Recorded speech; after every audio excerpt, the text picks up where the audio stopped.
शापित हवेली गंगा किनारे बसा एक छोटा सा गांव था। शांत, हरा भरा और खुशहाल। पर इस गांव के किनारे एक पुरानी हवेली थी जिसे लोग शापित हवेली कहते थे। दिन में भी लोग उसके पास जाने से डरते थे। कहते थे कि वहां अजीब अजीब आवाजें आती हैं, वहां जाने वाले कभी लौटकर नहीं आते। हवेली के बारे में कई कहानियां प्रचलित थी, पर सबसे ज्यादा प्रसिद्ध थी एक बूढ़े संत की कथा। पुरानी कथा।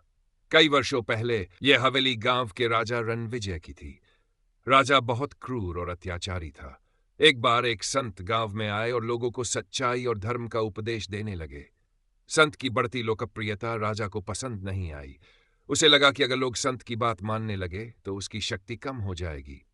अहंकारी राजा ने संत को अपनी हवेली में बुलवाया और उन्हें कारागार में डाल दिया। संत ने राजा से विनती की, राजन, सत्य को कैद नहीं किया जा सकता, अन्याय का अंत निश्चित है। लेकिन राजा ने उनकी एक न सुनी। संत ने गहरी सांस ली और कहा, हे राजन, तुमने एक निर्दोष को कैद किया है। यह हवेली अब श्रापित होगी। जब तक यहां अन्याय रहेगा तब तक कोई भी यहां सुखी नहीं रह सकेगा। यह हवेली अंधकार और दुख का घर बन जाएगी। राजा इस श्राप को हंसी में उड़ा देता, पर उसी रात हवेली में अजीब घटनाएं घटने लगीं। राजा को अजीब आवाजें सुनाई देने लगीं, परछायां नजर आने लगीं और अचानक उसकी सेना में बगावत शुरू हो गई। कुछ महीनों के भीतर ही राजा का अंत हो गया। हवेली उजड़ गई, परंतु श्राप बना रहा। जो भी वहां रहने गया वह या तो पागल हो गया या गायब हो गया।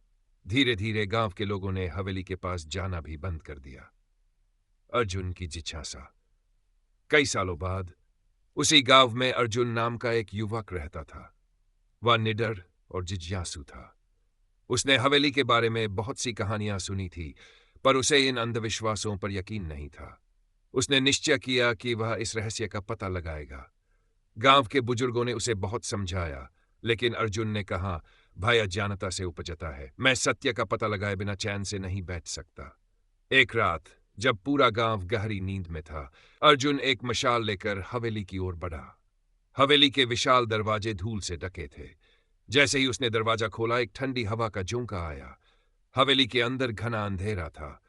हर चीज पर जाले लगे थे, जैसे सालों से किसी ने यहां कदम न रखा हो।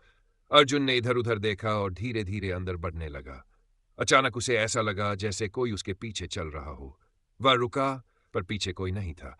फिर भी उसे महसूस हो रहा था कि कोई उसकी हर हरकत को देख रहा है। हवेली के रहस्य से सामना। हवेली के सबसे बड़े कक्ष में अर्जुन को एक पुराना चित्र दिखा। चित्र में एक राजा और एक संत थे। अर्जुन समझ गया कि ये वही संत थे जिनका हवेली से संबंध था। तभी एक धीमी मगर स्पष्ट आवाज गूंजी, चले जाओ, वरना तुम्हारी भी यही गति होगी। अर्जुन चौंका, पर डरने के बजाय उसने हिम्मत से कहा, मैं सच जानने आया हूं। कौन हो तुम? तभी हवेली की दीवारें कांपने लगीं। एक कोने में हल्की रोशनी हुई और धीरे धीरे एक छाया मूर्ति प्रकट हुई। ये वही संत थे जिनकी आत्मा अब भी हवेली में भटक रही थी। संत ने कहा, पुत्र, मैं इस हवेली में कैद हूं क्योंकि अन्याय का अंत नहीं हुआ।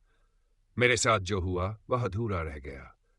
जब तक कोई सच्चे मन से मेरी आत्मा की शांति के लिए प्रार्थना नहीं करेगा, तब तक यह हवेली श्रापित ही रहेगी।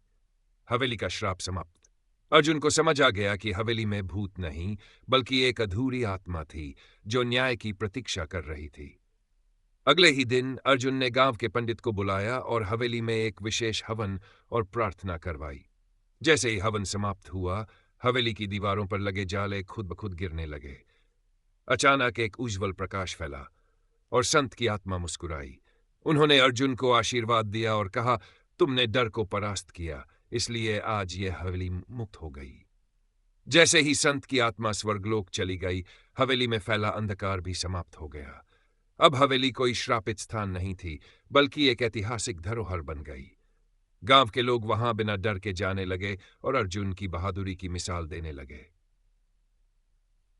अंधविश्वास का सामना करने के लिए हमें सत्य की खोज करनी चाहिए। सच्चे मन से किया गया कार्य हर बाधा को समाप्त कर सकता है। भय केवल अज्ञानता की उपज है, जान और साहस से इसे मिटाया जा सकता है।